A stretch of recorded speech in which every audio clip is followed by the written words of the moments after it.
አንበሳ ባንክ እንግዲህ እንደሚታወቀው አዲስ ሎጎ ሪዲዛይን አድርጓል።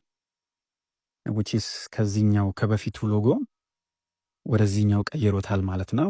ስክራች ጭረት ነው። እንግዲህ ብዙ ዲፕ የሆነ ሚኒንግ ይኖረዋል ብዬ ተስፋ አረጋለሁ። ምክንያቱም ምንም የሚገልጽ ስለ ሎጎ የሚገልጽ የተጻፈ ነገር የለም።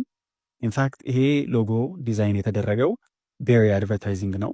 ቤሪ አድቨርታይዚንግ የሚታወቁት እንግዲህ በብራንድ በማስታወቂያ በካምፔይን ኢትዮጵያ ውስጥ ካሉ በጣም አድቨርታይዚንግ ላይ ኢምፓክት ካሳደሩ ድርጅቶች አንዱ ናቸው ማለት ነው።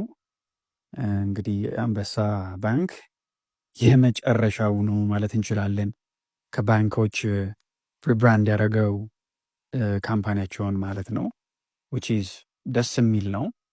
ግን እንግዲህ ሚኒንጉን ደግሞ አውቀን ወደ እናንተ ለማድረስ እንግዲህ እንጥራለን። ምንም ኦፊሻል ዌብሳይታችሁ ላይ ምንም ዲስክሪፕሽን የለም ስለ ሎጎ ማለት ነው። እስቲ እናንተ ደግሞ ስለዚህ ሎጎ ያሰባችሁትን ኮሜንት ላይ አስቀምጡልኝ።